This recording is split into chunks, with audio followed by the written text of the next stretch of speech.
Welcome to Civil Engineering with Rudo Makaya, the channel where we simplify civil engineering concepts, explore real-world infrastructure, and make engineering exciting and easy to understand. Whether you're a student, engineer, or simply curious about how our world is built, you are in the right place.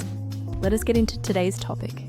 Every time you flush a toilet, wash your hands, or pour water down the sink, have you ever wondered where that wastewater actually goes? Does it just disappear? Not quite.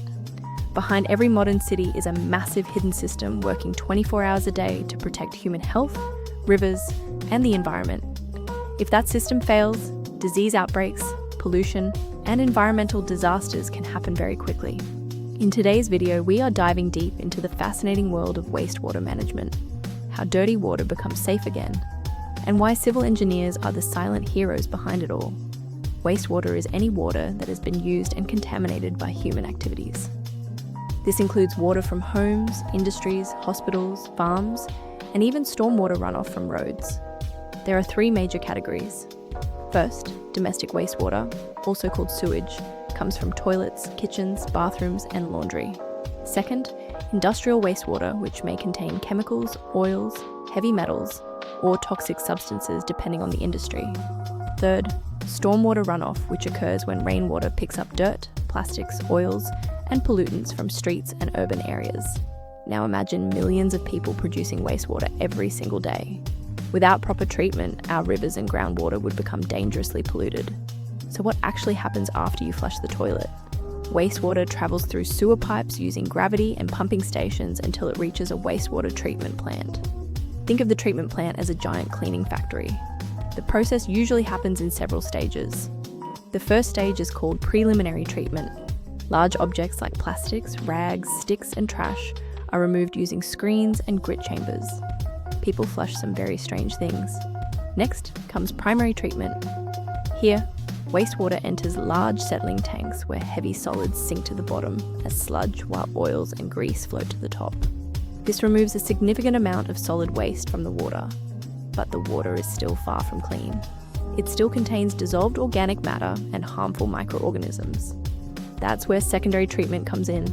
This is one of the most fascinating parts of wastewater engineering. Engineers use bacteria and actual living microorganisms to break down organic waste naturally. In aeration tanks, oxygen is pumped into the wastewater to help these bacteria survive and multiply. The bacteria consume pollutants almost like they are eating the waste. After this biological process, the water moves into another settling tank where the bacteria and remaining solids are separated. At this stage, the water is much cleaner, but before releasing it into rivers or reusing it, one more step is needed. The final stage is disinfection. Harmful pathogens such as bacteria and viruses are killed using chlorine, ultraviolet light, or ozone treatment. Once treated, the water can safely return to the environment. In some countries, treated wastewater is even reused for irrigation, industrial cooling, or groundwater recharge. With increasing water shortages around the world, wastewater reuse is becoming more important than ever. Modern cities are moving towards sustainable water management where wastewater is seen not as waste, but as a valuable resource. Proper wastewater management protects public health. It prevents waterborne diseases like cholera and typhoid. It protects aquatic ecosystems from pollution. It helps cities grow sustainably. Without wastewater engineers, urban life as we know it would be impossible. Every sewer pipe, treatment tank, pump station, and drainage network plays a critical role in keeping society functioning safely. This is why civil and environmental engineers are essential in building healthier and smarter cities. So the next time you turn on a tap or flush a toilet, remember the incredible engineering system working silently beneath your feet. Wastewater management may not be glamorous, but it is one of the most important engineering systems in the world. If you enjoyed this video and want more civil engineering content explained in a simple and engaging way, subscribe to Civil Engineering with Rudo Makaya, leave a like, and let me know in the comments what topic I should cover next.